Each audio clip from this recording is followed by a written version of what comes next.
Hello दोस्तों, कैसे हैं आप सभी। आई होप कि आप लोग अच्छे होंगे और अपने अपने क्लास 11th के स्टडी में लगे होंगे। तो अभी के इस क्लास में हम लोग क्लास 11th के लिए फिजिक्स यानी भौतिकी के वीवीआई ऑब्जेक्टिव प्रश्न को देखेंगे। वैसे प्रश्न जो आपके क्लास 11th के जो मंथली एग्जाम होने वाला है उसमें भी पूछा जाएगा और कुछ क्वेश्चन ऐसे भी हैं जो क्लास 12th के एग्जाम में भी पूछा जाएगा। तो आप लोग से रिक्वेस्ट है कि आप लोग क्लास में अंत तक बने रहिएगा। ये क्लास 11th के फिजिक्स के सबसे महत्वपूर्ण ऑब्जेक्टिव प्रश्न हम बताने वाले हैं अभी के इस क्लास में। तो आप लोग प्रत्येक प्रश्न का आंसर भी देते चलिएगा और जो प्रश्न याद नहीं है आप लोग ज़रूर याद कर लीजिएगा, क्योंकि ये महत्वपूर्ण प्रश्न है जो क्लास 12th में भी पूछा जाएगा। तो फर्स्ट क्वेश्चन आपके स्क्रीन पर है। फर्स्ट क्वेश्चन पूछा गया है, निम्नलिखित में कौन सा एक बल अकेंद्रित तथा असंरक्षी है। बताना है क्वेश्चन में कि निम्नलिखित में कौन सा एक बल अकेंद्रीय तथा असंरक्षी है। चार ऑप्शन दिया गया है, घर्षण बल, या बी ऑप्शन है विद्युत बल, या सी ऑप्शन है गुरुत्वीय बल, या डी ऑप्शन है यांत्रिक बल। तो इसका राइट आंसर क्या हो जाएगा। क्वेश्चन ये पूछा गया है कि निम्नलिखित में कौन सा एक बल है जो अकेंद्रीय तथा असंरक्षी है। तो आप लोग याद रखिएगा घर्षण बल है। अगर आपका आंसर ए है तो बिल्कुल राइट आंसर है। क्वेश्चन नंबर 1 का right answer option number A हो जाएगा। क्वेश्चन नंबर 2 की ओर चलते हैं और 2 नंबर क्वेश्चन है कि दूध का मंथन करने पर क्रीम प्राप्त होती है, इसका कारण है। बताना है कि दूध का मंथन करने पर क्रीम प्राप्त होती है, इसका क्या कारण है। गुरुत्वीय बल है, या अभिकेंद्रीय बल है, या अपकेंद्रीय बल है, या घर्षण। तो इसका राइट आंसर क्वेश्चन नंबर 2 का क्या हो जाएगा। दूध का मंथन करने पर क्रीम प्राप्त होती है, इसका कारण है अपकेंद्रीय बल, यानी इसका right answer option number C हो जाएगा। और क्लास 11th के फिजिक्स के 2 चैप्टर हम पढ़ा दिए हैं। अगर आप लोग क्लास नहीं देखे हैं तो हम प्ले लिस्ट बना दिए हैं क्लास 11th के लिए। ऑल क्लास का आप लोग प्ले लिस्ट में जाकर देख लीजिएगा।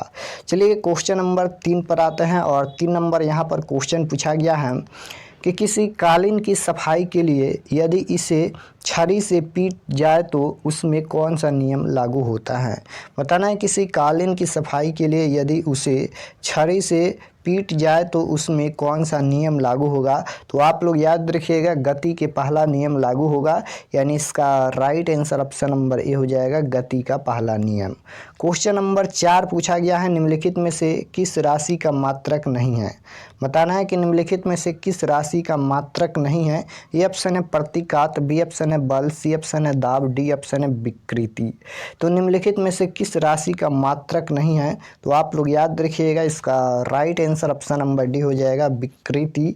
ऑप्शन नंबर डी बिल्कुल राइट आंसर होगा। क्वेश्चन नंबर 4 पूछा गया है कि 10 के पावर 6 डाइन प्रति सेंटीमीटर स्क्वायर का दाब किसके बराबर है। बताना है यहाँ पर ये 10 के पावर यहाँ पर 6 ये डाइन है और यहाँ पर ये बट्टा में यहाँ पर क्या है तो सेंटीमीटर यहाँ पर स्क्वायर है। बताना है कि दाब किसके बराबर हैं ये। तो आप लोग याद रखिएगा 10 के पावर 5 न्यूटन प्रति मीटर स्क्वायर, यानी इसका right answer option number C हो जाएगा। आप लोग याद रखिएगा 10 के पावर 5 न्यूटन प्रति metre square, option number C इसका करेक्ट आंसर होगा। क्वेश्चन नंबर 7 पूछा गया है, किसी वस्तु का भार उस समय न्यूनतम होता है जब उसे रखा जाता है। बताना है किसी वस्तु का भार उस समय न्यूनतम होता है जब उसे रखा जाता है। तो इसका राइट आंसर क्या हो जाएगा। उत्तरी ध्रुव पर रखा जाता है, या दक्षिणी ध्रुव पर रखा जाता है, या विषुवत रेखा पर रखा जाता है, या पृथ्वी के केंद्र पर रखा जाता है। तो किसी वस्तु का भार उस समय न्यूनतम होता है जब उसे रखा जाता है पृथ्वी के केंद्र पर, यानी इसका right answer option number D हो जाएगा, पृथ्वी के केंद्र पर। क्वेश्चन नंबर 8 की ओर चलते हैं। 8 नंबर क्वेश्चन है कि कार की बीमा बराबर है। बताना है कि कार की बीमा बराबर है। यहाँ पर इसका राइट आंसर क्वेश्चन नंबर 8 का क्या हो जाएगा। कार की बीमा बराबर है ऊर्जा के बीमा के, यानी इसका right answer option number B हो जाएगा, ऊर्जा के बीमा के बराबर है। क्वेश्चन नंबर 8 का right answer option number B हो जाएगा। क्वेश्चन नंबर 9 पूछा गया है कि विद्युत मोटर है। विद्युत मोटर क्या है। ए ऑप्शन है ऊष्मा को विद्युत ऊर्जा में बदलता है विद्युत मोटर, ये गलत है। बी ऑप्शन है विद्युत तनु की ऊष्मा में बदला जाता है, ये भी गलत है। सी ऑप्शन है विद्युत ऊर्जा को मांत्रिक, यहाँ पर मांत्रिक नहीं यांत्रिक होना चाहिए, यांत्रिक ऊर्जा में बदला जाता है, यही इसका राइट आंसर हो जाएगा यहाँ पर। विद्युत ऊर्जा को यांत्रिक ऊर्जा में बदला जाता है, आप लोग याद रखिएगा। क्वेश्चन नंबर 10 पूछा गया है पारसेक मात्रक है। बताना है कि पारसेक मात्रक है समय का या दूरी का या आवृत्ति का या कोणीय संवेग का। तो पारसेक किसका मात्रक है, तो आप लोग याद रखिएगा दूरी का मात्रक है, यानी 10 नंबर क्वेश्चन का right answer option number B हो जाएगा, दूरी का मात्रक है। क्वेश्चन नंबर 11 पूछा गया है निम्नलिखित में से व्युत्पन्न मात्रक हैं। बताना है कि निम्नलिखित में से व्युत्पन्न मात्रक हैं कैंडिला या किया या यहाँ पर न्यूटन या मीटर। तो इसका right answer option number C हो जाएगा, न्यूटन इसका करेक्ट आंसर हो जाएगा। निम्नलिखित में से व्युत्पन्न मात्रक है न्यूटन का। क्वेश्चन नंबर 12 पूछा गया है चंद्रमा पर वायुमंडल नहीं होने का कारण है। बताना है यहाँ पर कि चंद्रमा पर वायुमंडल नहीं होने का क्या कारण है। ए ऑप्शन है यह पृथ्वी के निकट है, बी ऑप्शन है कि यह सूर्य से प्रकाश प्राप्त करता है, और सी ऑप्शन है यह पृथ्वी की परिक्रमा करता है, और डी ऑप्शन है यहाँ पर कि इस पर गैस अणुओं का पलायन वेग उनके वेग माध्य मूल वेग से कम होता है। क्या हो जाएगा इसका राइट आंसर। यहाँ पर पूछा गया चंद्रमा पर वायुमंडल नहीं होने का क्या कारण है, तो इसका यही कारण है, इस पर गैस अणुओं का पलायन वेग उनके वेग माध्य मूल वेग से कम होता है, यानी इसका राइट आंसर ऑप्शन नंबर यहाँ पर डी करेक्ट आंसर हो जाएगा, आप लोग याद रखिएगा। क्वेश्चन नंबर 13 की ओर चलते हैं। 13 नंबर क्वेश्चन है परमाणु की नाभि की खोज की थी। बताना है कि परमाणु की नाभि की खोज किसने की थी, न्यूटन या थॉमसन या रदरफोर्ड या मैक्सवेल। तो परमाणु की नाभि की खोज किसने की थी, तो आप लोग याद रखिएगा परमाणु की नाभि की खोज रदरफोर्ड ने की थी, यानी इसका right answer option number C हो जाएगा, रदरफोर्ड। क्वेश्चन नंबर 14 पूछा गया है कि डाइन सेकेंड मात्रक है। डाइन सेकेंड किसका मात्रक है, बल का या आवेग का या कर्जा का या शक्ति का।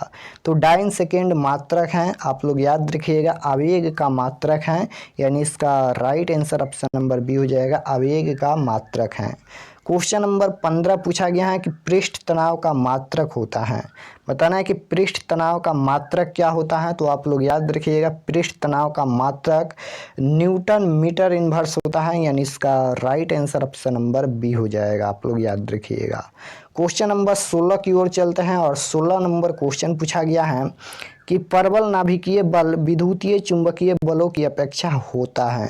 बताना है कि परवल नाभिकीय बल विद्युत चुंबकीय बलों की अपेक्षा क्या होता है, तो इसका राइट आंसर क्वेश्चन नंबर 16 का ऑप्शन नंबर बी हो जाएगा, ये 100 गुना परबल होता है, आप लोग याद रखिएगा।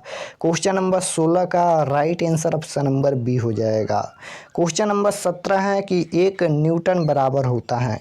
1 न्यूटन बराबर कितना होता है, तो आप लोग याद रखिएगा 1 न्यूटन बराबर 10 की पावर 5 डाइन होता है, यानी इसका right answer option number A हो जाएगा। क्वेश्चन नंबर 17 का right answer option number A. Question number 18 पूछा गया है कि 1 केजी वाट बराबर होता है, तो आप लोग याद रखिएगा 9.8 गुना 9.8 न्यूटन होता है, यानी इसका राइट आंसर ऑप्शन नंबर यहाँ पर सी हो जाएगा, 9.8 न्यूटन के। क्वेश्चन नंबर 19 पूछा गया है कि ऊर्जा का ऐसा मात्रक और यह समतुल्य है। बताना है ऊर्जा का ऐसा मात्रक आई है और यह समतुल्य है, तो इसका right answer option number C हो जाएगा, 10 के पावर 7 अर्ग के। ऑप्शन नंबर सी इसका करेक्ट आंसर होगा। क्वेश्चन नंबर 20 पूछा गया है रॉकेट नोदन का कार्य निम्न नियम पर आधारित है। बताना है यहाँ पर कि रॉकेट नोदन का कार्य निम्न नियम पर आधारित है, फैराडे के नियम या न्यूटन के नियम या गैलीलियो के नियम या बर्नौली के नियम। तो इसका राइट आंसर क्या हो जाएगा, रॉकेट नोदन का कार्य निम्न नियम पर आधारित है, तो आप लोग याद रखिएगा न्यूटन के नियम पर आधारित हैं, यानी इसका right answer option number B हो जाएगा। तो आज के क्लास में हम लोग 20 ऑब्जेक्टिव महत्वपूर्ण प्रश्न देखे हैं। आप लोग कमेंट में बताना कि आप लोग का 20 प्रश्न में से कितना प्रश्न याद हुआ, यानी कितना प्रश्न सही हुआ। और अगर आप लोग चैनल पर नए होंगे तो चैनल को सब्सक्राइब कर लीजिएगा, और ज़्यादा से ज़्यादा अपने दोस्तों के पास इस क्लास को शेयर कीजिएगा। और टेलीग्राम अगर आप लोग ज्वाइन नहीं किए हैं तो डिस्क्रिप्शन में लिंक मिलेगा, आप लोग टेलीग्राम जरूर ज्वाइन कर लीजिएगा, क्योंकि क्लास का लिंक और इसका PDF आप लोग को टेलीग्राम ग्रुप में दिया जाएगा। तो ग्रुप ज्वाइन कर लीजिएगा, डिस्क्रिप्शन में लिंक है। अगर कोई डाउट होगा कमेंट जरूर करना। तो मिलते हैं नेक्स्ट क्लास में, तब तक अपना स्टडी कीजिए। आप सभी को धन्यवाद।